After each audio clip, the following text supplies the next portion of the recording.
All right, our next guest. Not last weekend, weekend before, New Zealand First held a well publicised and got a good number of media attention annual conference. In many ways, it was an old fashioned annual conference in the sense that there were open debates between the delegates in public, not behind closed doors, on a whole series of vexed issues. You had a party leader that still has messianic proportions in Winston Peters, but you had a number of others vying for attention as well. As we note this morning, the latest poll shows that New Zealand First is doing extraordinarily well. In fact, much better than you might have thought on election day 2 years ago. They have increased their popular support, the only one of the centre-right parties to have done so over the last 2 years, and now are the second most favoured centre-right party after National. But somebody who has been in the National Party, she was a Member of Parliament, I think a list MP from memory. No, she wasn't. She was a constituents MP for Wanganui. And also then a list MP after that, is Harete Hipango, our next guest. And she was a prominent, I guess, participant at the New Zealand First conference, the suggestion being that that she was going to change sides and that she was going to become a candidate or similar, a supporter at the next election. Well, to clarify all those issues and also suggest, well, what was the big attraction, Harete joins us now. Lovely to talk to you again. How are you? Hi, Michael. I'm very good, thank you, having had a break away from politics. How are you? I'm very well. You're still resident in Wanganui? I am, but with my husband. Now, I've had a few changes in my life too, Michael, not just politically, going from National to New Zealand First, but I've married again, and so my name, I've had a name change. It's Harete Hipango-Brownlie, and with my husband, we're heading south for 6 months in probably about 4 weeks' time, so we might see you in the You mainland. might indeed. So is Hipango-Brownlie hyphenated, is it? It is a double barrel, so that's a new newbie for me as well. So Hipango-Brownlie. Thanks, Michael. Oh, okay. Good. Congratulations. Listen, Thank you.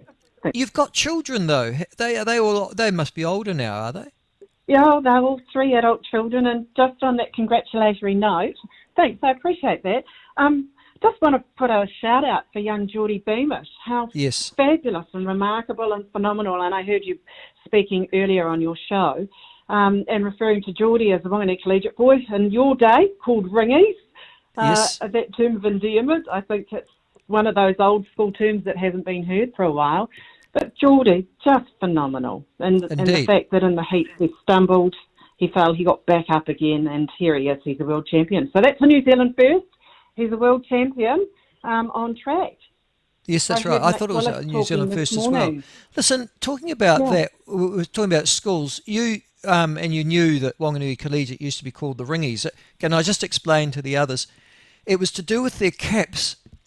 That's and right. They had rings on their caps. Yeah. Blue. Black and blue. Yeah, and that's why they were called the Ringies. They used to call. I dated a girl, and her brother was a ringy, and I discovered that they used to call us the Tickites because we went to. So that's the boys' college. Tech, yeah, it was that was a in the technical day. college of the time. It turned into the boys' college. Yeah. But you're a Catholic. You went to Sacred Heart. Is that Well, right? yeah. My mother Eileen is Catholic, and my father Heine was Anglican. So that's why my brothers went to Wanganui Collegiate School, and I went to Sacred Heart. And you being a tech old boy in the day.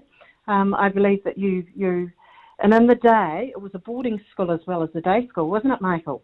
Yes, and I was a boarder. I know. With Wilson Smith. Wilson Smith, yes. I was just thinking about him. Listen, sorry for those of you who are listening to us as we nostalgise just for a second, but Wilson died about 10 years ago. Yeah, he did, suddenly, unexpectedly. Yes, he did.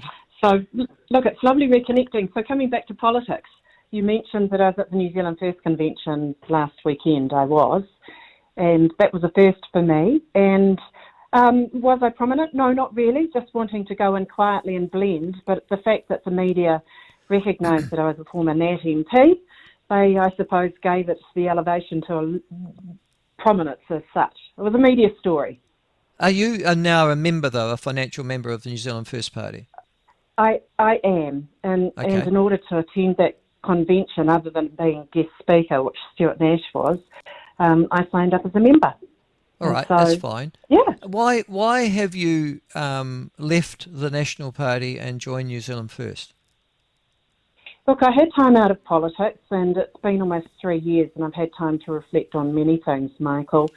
And I've just sensed that there's a real disconnect. It was a privilege to be a member of Parliament. You know that.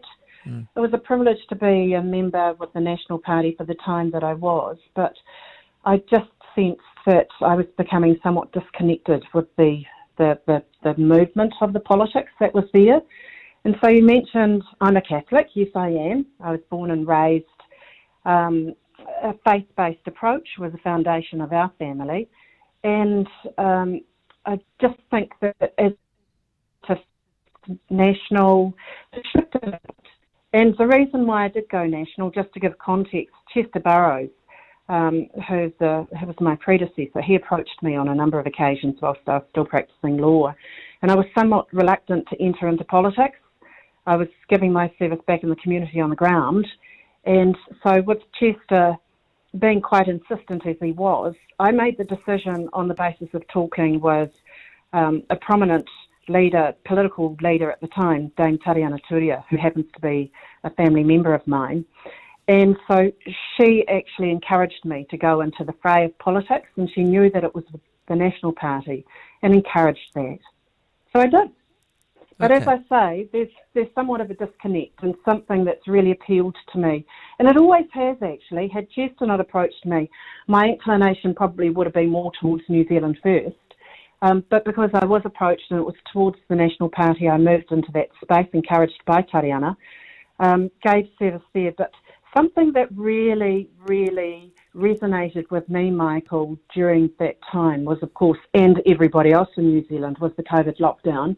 Yeah. And I saw leadership in the form of Winston Peters on the ground during that Parliament grounds occupation and connecting with the people and those people who have been called the disaffected, the anti-vaxxers and everybody else. I think the issue for me and the issue for Winston by being connected and on the ground, this was about our democratic rights, and there were so many mandated aspects that had been removed from New Zealand as we've known as a democracy. You were identified during the COVID lockdown at a couple of protest rallies, I think in 21-22, and the media made great play of the fact that a former National MP had joined protests that had been organised in part by the Voices for Freedom. Were you anti-vax or were you anti-mandate or were you both? I was anti-democracy. So, again, giving context to this, did I join the protest groups? No, what I did, I was walking past and I stopped and I acknowledged them. And at the time, I was an elected member of Parliament for Whanganui, and I've always moved in all spaces, walks and talks of life, Michael, and as I was walking past the Voices for Freedom, and perhaps it may have been a bit of political naivety on my part, but I'll always be true to who I am in the community that I'm connected and that I come from, acknowledged the group that was there protesting and the messages that they had.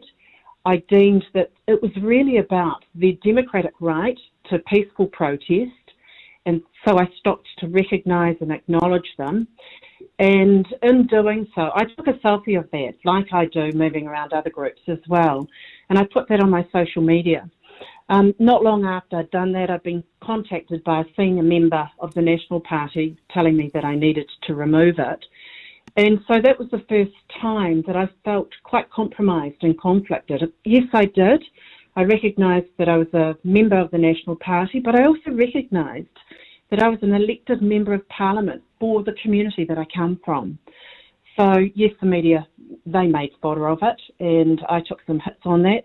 That goes to the territory of politics, and you know that as well. But again, I go back to the question. So you weren't anti-vaccination or anti-mandate necessarily. Is what you're saying to me that you joined these people because they were constituents of yours and they had something to say. Is that what you're saying to me?